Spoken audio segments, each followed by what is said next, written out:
All right, buddy, we are live. Welcome in. Latest episode of that SEC podcast brought to you by Twisted Tea and my bookie. I'm your host, Michael Bratton. I go by SEC Mike on Twitter. And I'm joined as always by my cousin Shane, who's been waiting for about 15 minutes. What's up, yo, DC Hover? Hey, buddy, what's going on? Oh, sorry to keep everybody waiting. Can't blame this one on cousin Shane or Cracker Barrel or any of that stuff. This one's on me. That's all right, Mike. You know, you're busy. I get that. He was here. He was just having a few technical issues, like always. So, but hey, brother, it's been a kind of a quiet week, but a kind of a wild one, Mike. I can't stay offline, brother. Let me ask you before we get into this. Mm-hmm. The transfer portal, we knew this was going to be a huge part of college football moving forward. But, you know, growing up, I looked forward to that recruiting class coming in. You know what I'm saying? Them coming down and putting the stuff in, you know, hey, we just got this commitment and so on and so forth. And then all of a sudden we got online, we were able to start seeing it as it was being faxed in. And, you know, that was such a cool time. But it's kind of lost its luster now that the transfer portal, it's like this is the busiest time. Like this one's the one that matters almost more than a recruiting class sometimes, you know. Do you have that same feel or am I just excited because it's this week? I think a little bit of both, but, you know, we have already seen it, Shane, where if your team needs, maybe you just need a quarterback. And all of a sudden you land that quarterback, your season outlook looks different. We have seen so many impact. I think the thing that gets us so excited, Shane, is I'm trying to think of a really good example. Like Jermaine Burton. We knew who he was at Georgia. Yeah. Him going to Alabama. Oh, my goodness. What is he thinking? You know, excuse me. It's just a known quantity. Whereas even a guy like Nico, who Tennessee fans, they're so excited. Every glimpse they get, every 4 games of him playing 2 series. But you don't really know in the back. You think you know, but you've not seen him in a big-time college football game dominate or anything. Does that make sense? No, it makes perfect. It's like your 7-day trial ran up, you know, and you're like, hey, I enjoyed it for 7 days. I think I'm going to continue this service, you know. You kind of get that with the transfer portal. You know, the other one, it's kind of like buying a scratch off. You hope that it wins, but the odds are not in your favor. Right. And, hey, we got not only we got a great show lined up for you, Shane, but I reached out to our good buddy Anwar Richardson from Orange Bloods. Great conversation. If you're listening to this Thursday, when this podcast comes out, the audio version, it'll just be at the end of it. If you're a video user, you'll see it later this evening. It's going to be posted on the YouTube. But Anwar's been on the show a bunch of times, Shane. This is by far the best interview that he's ever done for this show. And with Texas in the playoff, Texas coming to the SEC, you better believe he was talking trash to them Aggies. So stay tuned for that. It's a great one. Oh, I love it, man. I love it. It's also, you know, last time I remember him before Alabama, and it was like, you know, we hope we have a good shot here, you know, but now it's like beating your chest. You're one of the top 4 teams. So I love it. So again, you're going to drop that. You're uploading the video now. Yes, so sir. It'll be on YouTube today. Audio, you guys can enjoy it. Part of this show. Yeah, I'm glad you kind of jogged my memory there, Shane, because Omar, you're right. You're right.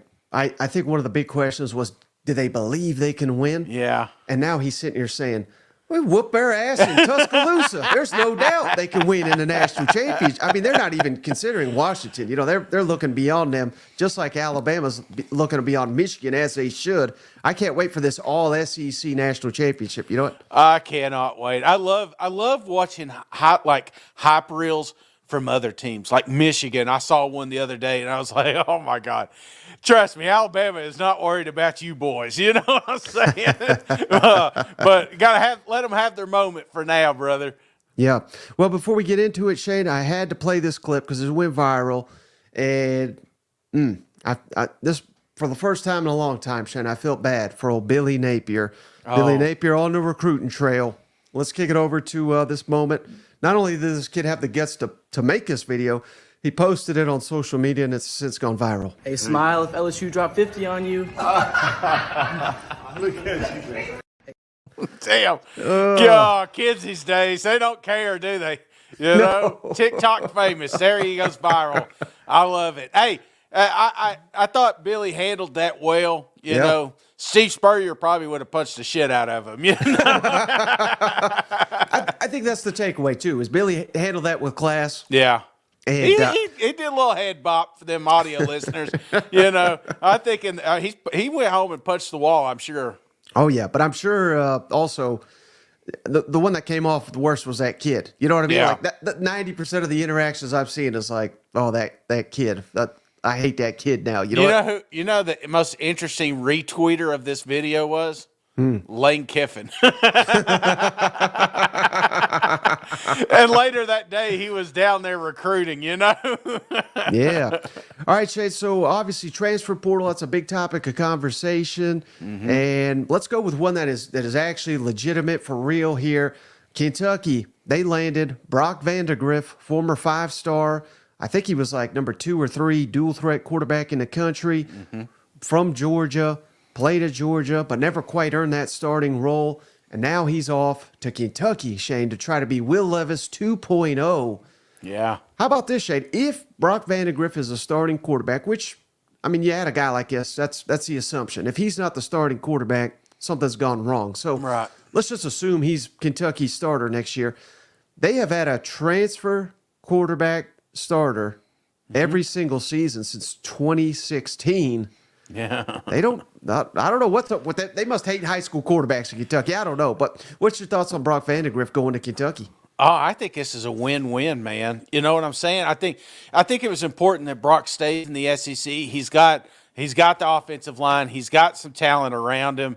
You know, so he's going to hit the ground running. And you know, one thing you always wonder, like, did Georgia start the right guy? And I'm not saying anything about Beck or you know what I'm saying, but sometimes you're better in practice than you are in games. And Brock never felt like he got that opportunity. So I just kind of wonder how far along he is in this process. But as far as Kentucky, you're creating a system. You know what I'm saying? I love this. Yeah. Something we led the show off with, you kind of have a little film on this kid. You know how talented, you know, and gifted he can be. I think Kentucky fans should be on cloud 9. But also, you're setting so every single transfer portal window that opens up, they're saying, hey, Kentucky's always looking for a quarterback. Just come up here and play. We can put you in the league. Shade, I had not even thought of what if they started the wrong guy because they lost it to Bama. But here you go, the Tennessee Homer trying to restart the Justin Fields, Jake Fromm conversation. Absolutely. When Brock Vandegrift leads Kentucky to the college football playoff next season, you're going to be saying, I knew it. I knew they should have played Brock.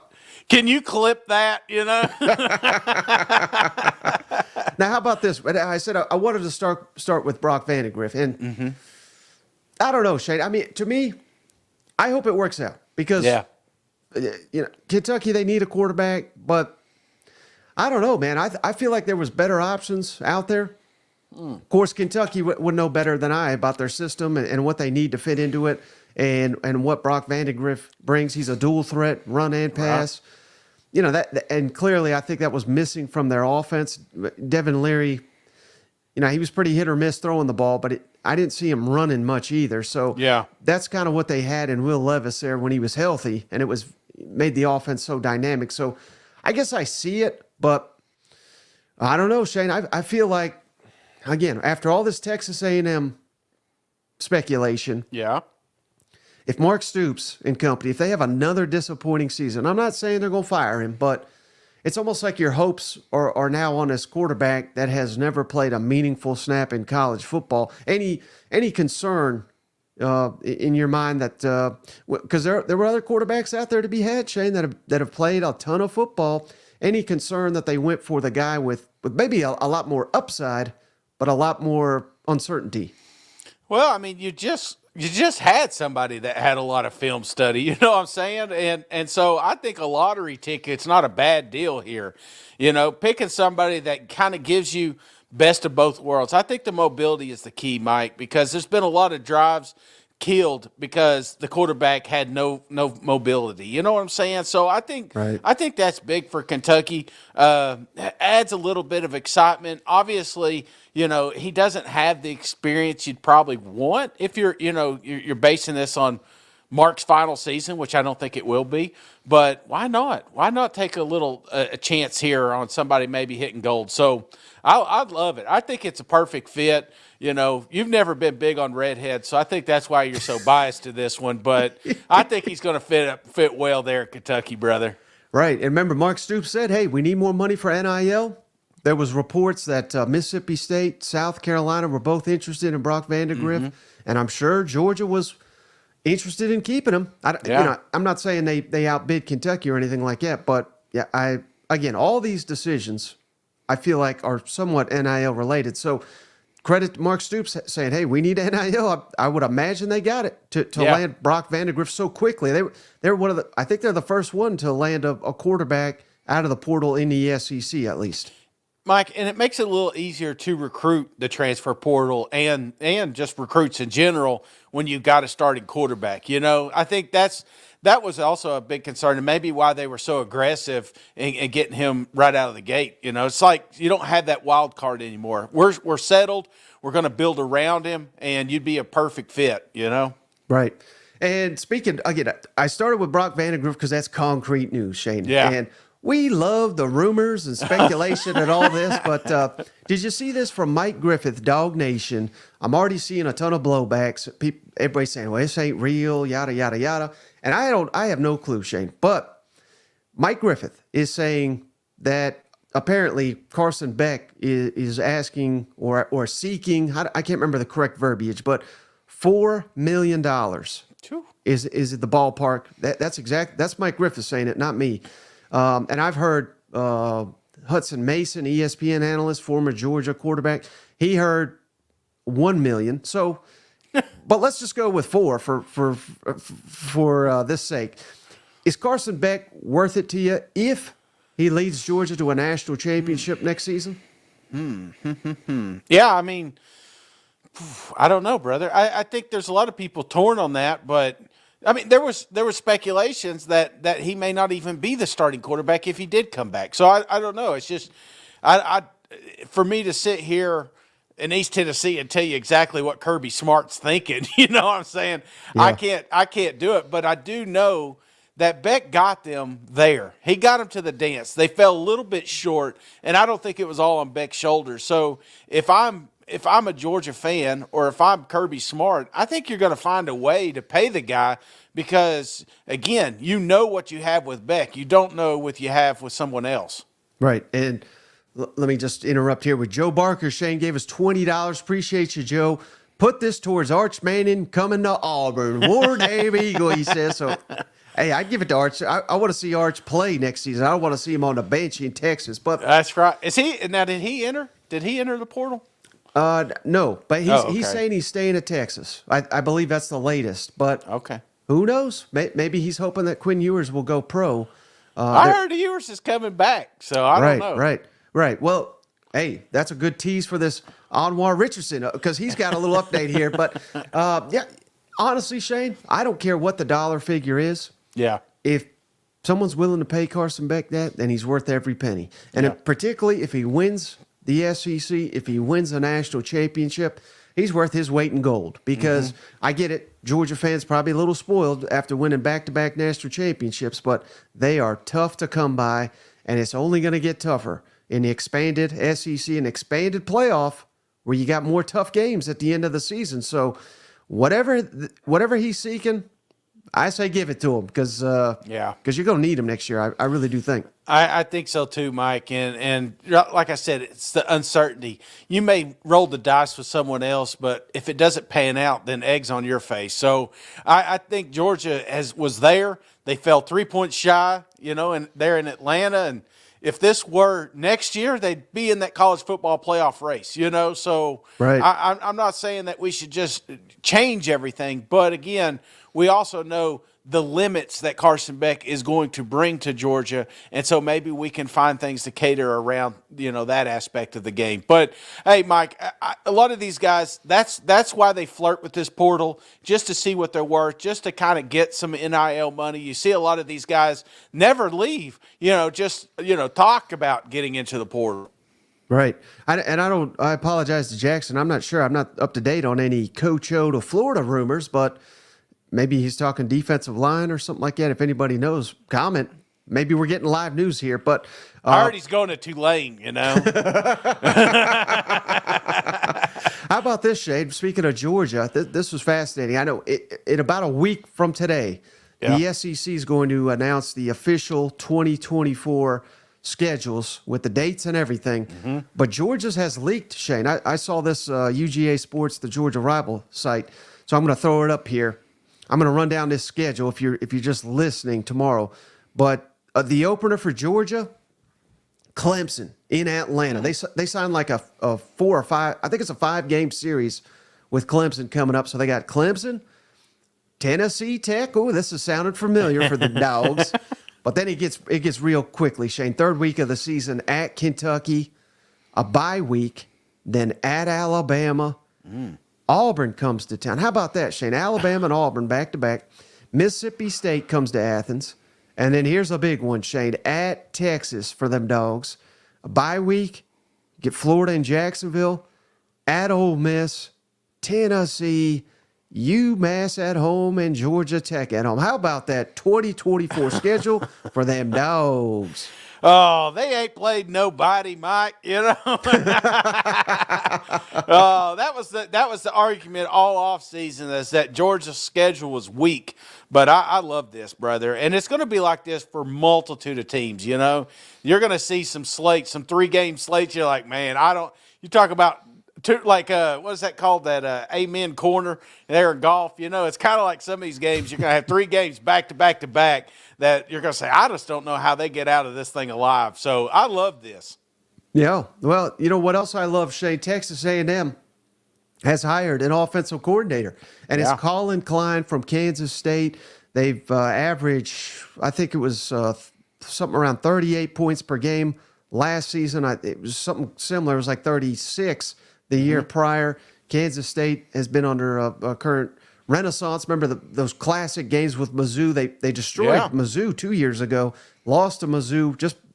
And hell, Mizzou's one of the best teams in the country. Barely lost to Mizzou. Their offensive coordinator, Colin Klein, now Texas A&M's offensive coordinator. And how about this, Shane? I don't know if you remember, but the year Johnny Manziel won the Heisman, one of the finalists was this Colin Klein. So this is a throwback to the Johnny Manziel area here in College Station. But all by all accounts, Shane, this is a great hire for Texas A&M. We're going to get a young, innovative offensive mind that loves to run the quarterback. It runs like a spread type. It's run heavy, but they love to throw the ball too. So this is a hire, Shane, where, hey, these all look good on paper, but how successful Mike Elko is at Texas A&M is largely going to be reliant on how well he identifies and hires these offensive coordinators. And by all accounts, he hit a grand slam here with getting Colin Klein from Kansas State. Yeah, I think this is a great hire, man. And I haven't watched a lot of Kansas State games, but, that Missouri game really stood out to me because watching that, I felt like this offense and that quarterback, which has hit the portal as well, I felt like, man, these guys were coaching better on offense. Now, this was early in the season.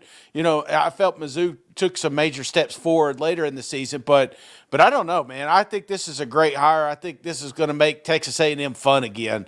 But you talk about the transfer portal. I saw a lot of them boys hitting it. I saw Walter got in there and a couple of interior linemen. So Texas A&M, boy, they got their fingers crossed during this little window.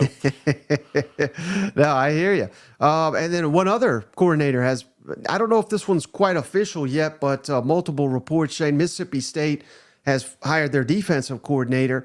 He's Alabama's special teams coordinator and outside linebackers coach Coleman Hutzler, and he's been in the SEC a long time. Mm-hmm. He was a special teams coordinator under Will Muschamp. I think he was at, I'm trying to rack my, I think it was the Ole Miss before that as special teams coordinator. But the thing here, which is a little concerning to me, he's never called defensive plays. Yeah. And now we got Jeff Lebby, who he may be a grand slam as a head coach, but even he is relatively young at calling plays on the offensive side of the ball because he's worked under Josh Heupel and Lane Kiffin, two guys that like to call their own plays. So we got a first-time head coach who's never been a head coach. He just hired a defensive coordinator, has never been a defensive coordinator. Again, I'm not saying these are bad hires, but these are risky hires, I would say, for Mississippi State. What's your thoughts on Mississippi State going with the young route with guys that got a lot to prove? No, I'm kind of with you there, Mike. I think the upside will be the recruiting side. You know, they're going to be a little bit more aggressive there. And, you know, I think that's kind of the reason they brought him in. But, yeah, is it a risk? Absolutely. And to say it's not is a lie, Mike. But, again, in that Lebby system, you know, that defense is going to play second fiddle. They're going to be on the field a lot. So, you know what I'm saying? I don't know if there is a great hire right out of the gate here, but for everything I've heard, like I said, he's a hell of a recruiter. And I think that's important for Mississippi, you know, just kind of protect that border and you know, work from within. Right. Mississippi State. I'm sorry. I shouldn't say. One thing, Shane, I know you've been dying to talk about. Yeah. Speculation here again. Oh, I thought you were saying dessert, you know? Well, that too. But Tennessee may be getting some here via some juice, Shane. Juice Wells, outstanding. Yeah. I thought he was the best receiver in the SEC heading into the season. Unfortunately, got hurt. We did see him make an impact against Georgia in limited action. But Juice Wells reportedly set to visit Tennessee. Texas also now, Texas SEC now. So Juice Wells visiting Tennessee. And I heard the joke, Shane. We got to ask him if he stole the signals while he's visiting campus. But what would be your reaction, Shane, if Juice Wells goes from South Carolina and joins them Tennessee Vols? Huge. Absolutely huge. And I think it's very important that, I mean, you saw Tennessee was riddled with the injuries last year, and that was mainly in that wide receiver room. But there was no one guy that just stood out. You know, Squirrel was the most, I guess you would say, the most consistent one. But they need some dudes. They need some alpha dogs in there, and that's exactly what Juice Wells is. If he could stay healthy, you know, I think this would be an absolute home run for Tennessee Vols. Right, and it just adds to this budding South Carolina-Tennessee rivalry, which unfortunately is not going to be played next season. So yeah, Juice Wells don't have to worry about that. You know, yeah, they won't have to worry about any bad blood there unless they meet in the SEC championship game or something like that. You know what? No, I totally would that be something. Yeah, that definitely is not an early ticket. You know, people are calling for, but that would be that. I think that would be a good move too for Juice. You know, obviously South Carolina fans would love him just to stay, and maybe he does. I don't know, but I'm hearing that it's down between Texas and Tennessee, and Tennessee moved up this list quick. I don't know if you saw it. He sent out some message. I don't know if there was something floating around about him and Cade or something like that. That's a center for Tennessee, I would imagine, and he quickly said that wasn't me. So you know, right. He's shooting down those negative rumors, that negative recruiting floating around. But I'd love to have Juice come to Knoxville. Trey says, not sure we need to worry about that game next year in the SEC championship game. How about Carl? Imagine the NIL deal with orange juice. You know what I'm saying? Like it's set up perfectly here. Yeah, that's a lot better than like barbecue juice that you get down in Austin or something like that. You know that don't sound fun. But how about Carl, his Tennessee fan? Shane, he says Vols don't need juice. No. I disagree. I think Tennessee. I think that would be my number one priority in the transfer portal is adding explosive playmakers on the outside because that was say what you want about Joe Milton. They were lacking that. We saw it a little bit from Dante Thornton. Yeah. You know, he started to come on, then he got hurt. But, I mean, even if Brew McCoy comes back, which he could, he's a great receiver, but he's not. You know, they need that Jalen Hyatt explosive type, and that's exactly what Juice Wells is in my mind. totally stretch the field. I mean, and that helps these other guys. That's one of the problem with Squirrels. Everybody was up on the line of scrimmage when he got the pass. So Right. I think this would be a good fit. And right now there's not too much depth. There's no such thing. Have some more guys, more able bodies out there that can hit. So yeah, I'd love to have him. And what about the tight end? Now does he? Jolly, is that his name, Eric? Have you Yeah, heard from UConn. Tennessee fans are over the moon on this guy, too, because he played. Tennessee killed UConn, but he was kind of the star of the show. I think he had something like 8 catches for 89 almost 90 yards. Yeah. Yeah, so, I mean, they need help at tight end. I would certainly think that if they can land him, that's going to be a big coup because I think there's going to be multiple teams trying to get him. Oh, yeah. Now, how about Rocket Sanders? Bobby has asked us about. He is apparently visiting South Carolina. That would be, I think, a big pickup for the South Carolina Gamecocks if they can get Rocket Sanders, team him up with Dow Loggins, the offensive coordinator. Yeah. Whoever their quarterback is next season in South Carolina, whether it's Lenore Sellers, the freshman, or if it's a transfer, you still think they're going to. You'd have to think they're going to have to lean on the ground game, which would be ideal for Rocket Sanders. I mean, obviously South Carolina's got a couple big hitters they're after, but you saw Mario Anderson went into the portal, so it makes you wonder how close they are to landing one of these kids. Yeah, again, I don't know, but I know they're getting him in for a visit apparently, so that's the first step to getting it, and then I think. What this really comes down to for all these guys, Shane, is NIL. Yeah. How much NIL can you give them? I think that plays a huge role into it, as well as who can you help them get to the NFL better. I think that is on everybody's mind too. Yeah, I just think it'd be big to keep him and add depth. So many SEC teams are by committee now, and I just think that's a room that was neglected and missed in the recruiting process. So you can see how aggressive they are with this transfer portal. But man, South Carolina, that room may get loaded pretty quick. Right. And then how about this one from Eric, Shane? He wants your take on Gary hitting the media transfer portal here now that we don't have to deal with him at CBS anymore. Adios, amigo. Enjoy whatever cold tundra they put you in. Yeah, I hadn't even thought about that. I mean, it's going to be freezing up there for those Big Ten games. You know what? Can you see him? He's packing up all his Alabama gear, crying, putting them up in boxes. Get out of here, Gary. And then there's one other one, Shane. Oh, I meant to mention this. So London Humphreys, freshman receiver for Vanderbilt. Apparently he is eyeing Georgia. And I was just kidding around, but not really. If you go back and watch Georgia-Vanderbilt game, first series, Vanderbilt scores a touchdown. He scored like a 50, 60-yard touchdown right out the gate. And I said, this is right when Kirby said, hey, let's go grab that guy. But there was an interesting article in The Athletic today, Shane, where – Vanderbilt's lost everybody of significance, right? So they're in shambles, and apparently that led them to have some big donations in NIL, and they are sitting here spiking the football, saying we are ready to compete now in NIL. We got all this booster money coming in. Well, it's 2 weeks too late. I mean, you lost everybody's, but they're saying they're going to build it up from scratch. What's your thoughts, Shane, on Vanderbilt starting fresh? Buying some players now via the portal. We'll see if it pays off, but I think it's too late. That's Vanderbilt. We've heard this shit before. Now we're taking it serious. I remember when they brought in that new athletic director, and it's like we're going to make football a priority and blah, blah, blah. It's year after year. The one thing about Coach Lee is he's not coming out here complaining like some of the other Vanderbilt coaches were, but clearly his hands are still tied if you got all these players hitting the portal, your best players, the entire team is gone. So, and it's not like there's a long list of people begging to get in there.